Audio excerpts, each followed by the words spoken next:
Bonjour tout le monde, ici Don Pasqualino pour jeter un coup d'œil aujourd'hui à Powerpuff Girls Defenders of Townsville, un jeu Super Nana arrivé un petit peu par surprise sur Steam parce qu'annoncé tout récemment. Il est développé par Radiant Games, dont vous n'avez certainement pas entendu parler parce que c'est un seul développeur du nom de Luke Schneider qui avait déjà fait plusieurs petits jeux peu connus. Powerpuff Girls sort le 14 mars 2014 au prix de 7,99€ et c'est un jeu de type Metroidvania. Donc on va incarner les super nanas dotées de super pouvoirs, ça c'est assez la classe, c'est une série animée qui avait un certain charme et que j'aimais bien regarder de temps en temps en étant gamin, et je suis sûr que je suis pas le seul, ça rappellera des souvenirs à certains. Donc premièrement, le character design est joli, et ce qui est bien c'est que le jeu va nous laisser le choix entre deux designs différents, le moderne qui est une nouvelle version des super nanas mais qui reste assez joli, et le classique qui est l'apparence normale des héroïnes auxquelles on est habitué dans le dessin animé, plus coloré avec peut-être un peu plus de charme, mais ça dépendra des goûts. Chacun peut donc choisir l'apparence du jeu en fonction de sa préférence et les options visuelles sont très complètes pour personnaliser l'aspect du soft. On peut ajouter de la pixelisation si on veut un aspect plus rétro dans le design classique. On peut choisir les niveaux de flou et autres. Le problème c'est qu'on va pas pouvoir accéder à ces options in-game. Il faut le faire depuis le menu principal et c'est vraiment dommage parce que c'était une très bonne idée de pouvoir changer le visuel du jeu. Les options sont complètes mais ça aurait été vraiment mieux et ça aurait été normal aussi de pouvoir le faire directement dans une partie sans avoir besoin de quitter et de revenir au menu principal pour changer les options. Donc le style graphique est joli mais comme vous pouvez le voir il est aussi vachement minimaliste quand même. Il n'y a pas beaucoup de détails ni de variété et c'est d'ailleurs un problème récurrent pour plusieurs éléments du jeu. Le fait qu'il soit assez minimaliste et simpliste. Je pourrais commencer par vous parler de l'histoire qui est complètement oubliable et sans intérêt. Donc en fait, si je vous résume, Mojo Jojo a rendu les super nanas amnésiques et elles doivent retrouver leur pouvoir au fil du jeu pour pouvoir l'empêcher de détruire la ville. Enfin voilà, ça casse pas des briques, vraiment pas.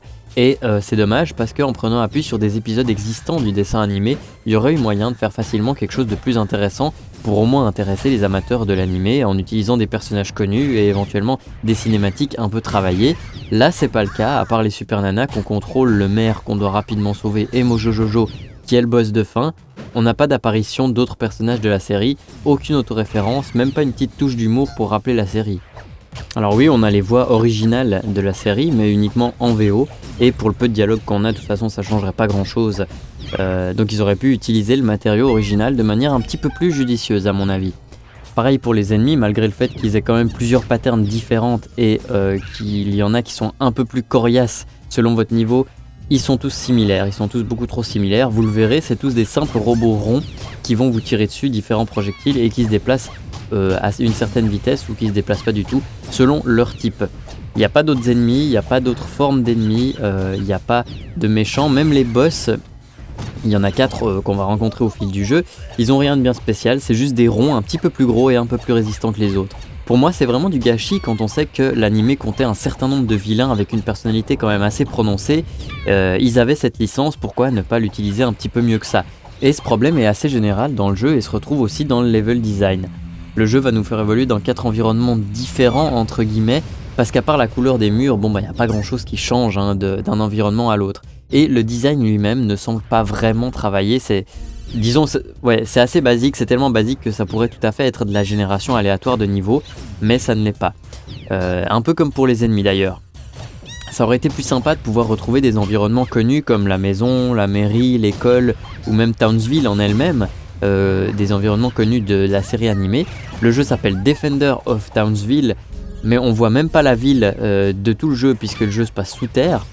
C'est un peu bizarre. Bon, le level design n'est pas atrocement mauvais non plus, il y a quelques interactions avec les environnements qui créent des espèces de mini pseudo-puzzles qui vont venir quand même un petit peu rompre la monotonie et la recherche d'items et de power-up est assez bien menée, notamment parce que le jeu a la gentillesse aussi de proposer une map en appuyant sur le menu pause. Une map qui est assez réussie et qui nous permet de voir où on est dans cette espèce de labyrinthe qui constitue le monde dans lequel on évolue et où se situent les points de sauvegarde et les objets à ramasser. J'ai trouvé ça assez appréciable parce que ça permet de savoir où on est et où on va et de pas être complètement paumé, surtout que les ennemis repopent à chaque environnement quand vous quittez une salle. Mais du coup on perd un petit peu de challenge aussi et il y a peut-être des gens qui vont trouver ça gênant.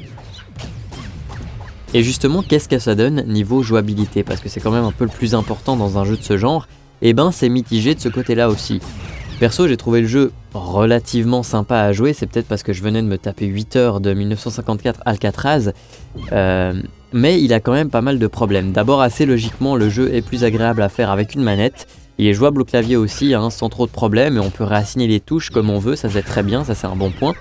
Par contre, c'est du full clavier. Quand on est au clavier, les menus ne sont pas contrôlables à la souris et le jeu non plus. Comme j'ai dit, c'est pas désagréable à jouer, et ça fonctionne, mais comme un peu tout le reste, ça manque de finition.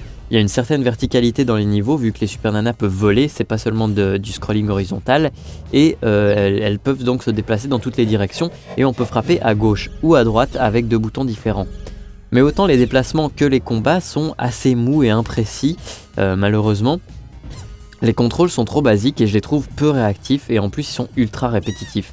Il n'y a pas du tout de combo ou d'attaque verticale, il faut juste marteler un bouton du bon côté en évitant les tirs ennemis. Et même s'ils ont fait un effort pour ajouter un certain nombre de power-up qu'on va trouver et débloquer au fil du jeu, bien sûr une jauge de vie et de puissance qui peut augmenter, le fait de pouvoir se déplacer plus vite par la suite en appuyant sur A, ou d'avoir des tirs spéciaux quand on frappe, différents types de tirs spéciaux, le gameplay n'évolue pas vraiment et reste très bourrin et plutôt rigide tout au long du jeu.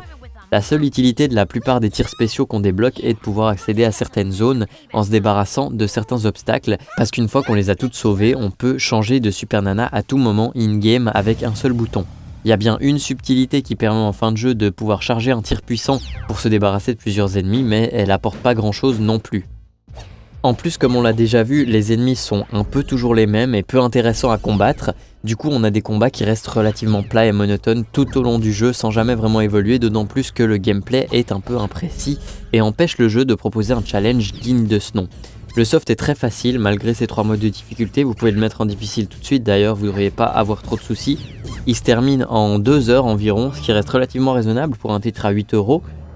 Et surtout, il propose un mode New Game Plus qui est assez bien trouvé parce qu'il va réagencer les niveaux, donc on aura un jeu, un level design qui est différent et augmenter le nombre d'ennemis et aussi ajouter une mécanique de jeu. Il faut trouver des clés, je crois, pour progresser dans les niveaux dans ce New Game Plus.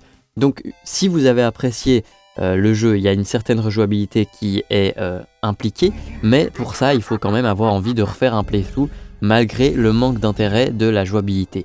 Pour finir, un mot sur la bande son du jeu, les musiques sont des interprétations chiptune des thèmes de la série et sont assez sympathiques, mais les effets sonores parfois un petit peu cheap et les cris répétitifs des héroïnes à chaque action peuvent devenir assez vite pénibles.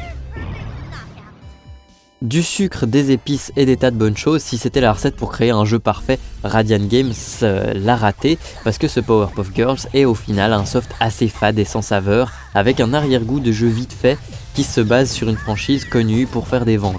C'est un Metroidvania 2D très moyen, répétitif et peu profond, sur lequel on a calqué quelques sprites des Super Nana. Si son style visuel est joli à regarder, ça c'est clair, et que le rapport durée de vie prix n'est pas trop mauvais, le design général est très basique, que ce soit le level design, les ennemis ou la jouabilité molle, répétitive et sans challenge. Même le fanservice n'est pas vraiment au rendez-vous parce que le charme et la plupart des personnages et des environnements de la série manquent à l'appel dans ce jeu. Dommage parce qu'il aurait pu avoir du potentiel et quelques idées sympathiques. Malheureusement, Powerpuff, même si c'est pas une pure daube, reste beaucoup trop plat, monotone et oubliable à tous les niveaux pour valoir ses 8€. Voilà, c'était Don Pasqualino avec un coup d'œil sur Powerpuff Girls Defenders of Townsville. Merci d'avoir regardé et bon jeu à tous. Allez, à plus les amis.